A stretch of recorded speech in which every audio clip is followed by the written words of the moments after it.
Welcome back. And in our sports news, Briton Dan Wheldon, who won the Indianapolis 500 on its 100th anniversary in May, has died after a 15-car car crash at the Las Vegas Motor Speedway on Sunday, which has left the motor sports world in shock. The 33-year-old IndyCar driver was involved in a multi-car accident 13 laps into the Las Vegas Indy 300, which sent his vehicle flying into the air and left wreckage and debris across the track. Wheldon's car flew over another and caught part of the catch fence just past the apex of Turn 2. Wheldon was flown by helicopter to University Medical Center in Las Vegas for treatment and was pronounced dead 2 hours later. A popular figure, Wheldon was the 2005 Indy Racing League IndyCar Series champion, and he won the Indy 500 race that year and also in 2011. Wheldon leaves his wife Susie and their 2 young sons. In rugby, Australia coach Robbie Dean said today that he believes his players will learn from their unsuccessful Rugby World Cup campaign and is looking forward to the day when the core of his squad returns to win the trophy.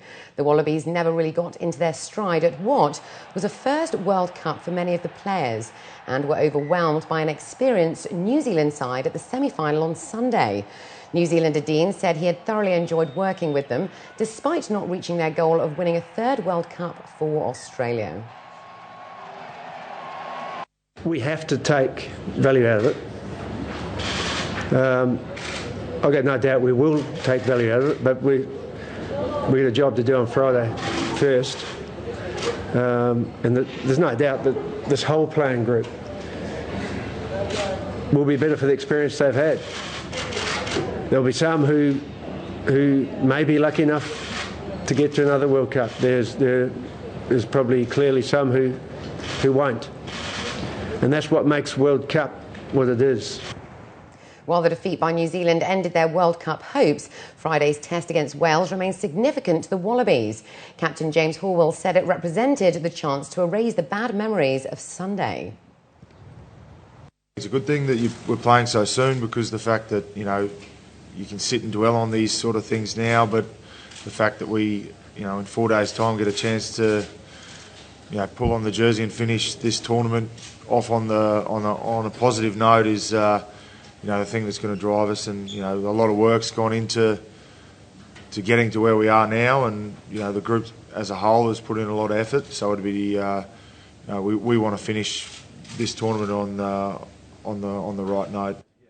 Meanwhile, New Zealand must come down from the euphoria of reaching the Rugby World Cup final and focus on an unpredictable but potentially outstanding French team. That's what coach Graham Henry said today. France advanced to the tournament decider after a controversial and less than impressive 9-8 triumph over Wales on Saturday. Sunday's final is a rematch of the inaugural 1987 World Cup final, which was also played at Eden Park. Graham Henry cut a relaxed figure at a news conference, but stressed the focus had to shift away from Australia immediately. I think it's very important we come down. It was a huge game in the weekend. You can't stay up there. I think we've got to come down, get to base again, clean sheet of paper, and build again for this test match on Sunday against the French, because although they didn't play particularly well in their semi-final, we know they've got the ability to play outstanding rugby. And they've done that in the past. And they will have nothing to lose on Saturday, and they will play well. So we've just got to make sure we do the business again. And in tennis, Andy Murray beat Spain's David Ferrer 7-5, 6-4 to claim the Shanghai Masters tennis title on Sunday and move ahead of Roger Federer in the rankings for the first time in his career. The victory completed a stunning Asian hat-trick for Murray and allowed the seemingly unstoppable Scot to leapfrog 16 times Grand Slam champion Federer into 3rd spot to secure his career-best end-of-year world ranking. World number 5 Ferrer was seeking his first Masters title, but his hopes were dashed by an increasingly dominant Murray, who ran him ragged for much of the second set. The Briton lobbed to break Ferrer at 1-1, broke again to repel the Spaniard's last-ditch rally, and finished off the match with a sizzling forehand. Murray's 25th victory from 26 matches sends Federer out of the top 3 for the first time in 8 years. Well, it's not my highest ranking. I got to 2 a few years ago, but I had to kind of reassess my goals after the US Open because it wasn't possible. You always start the year wanting to finish #1, but that wasn't possible. So I want to try and finish 3 if I can, and it's been a good start, but still work to be done.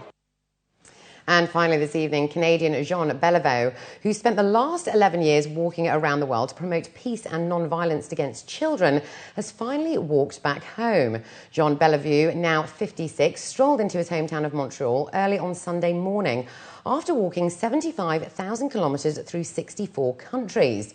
Crowds of people looked on as Beliveau reunited with his wife, who learned about his plan to circle the globe less than a month before he actually left.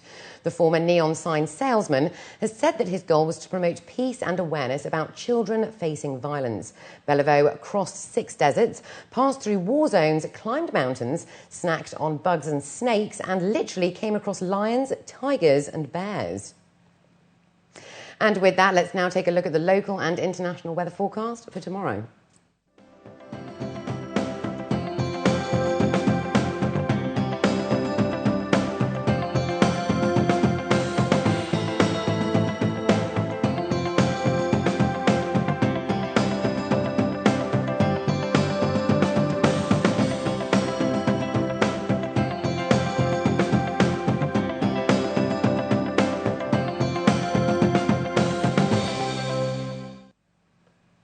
And before we head out, here are the top stories again.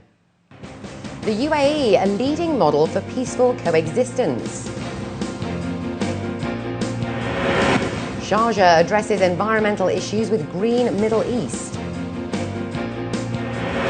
And Thailand races to protect provinces from more flooding.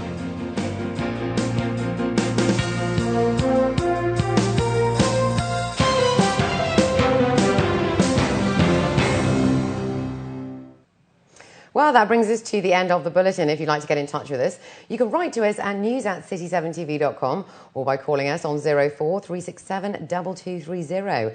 From the entire news team, it's goodbye for now.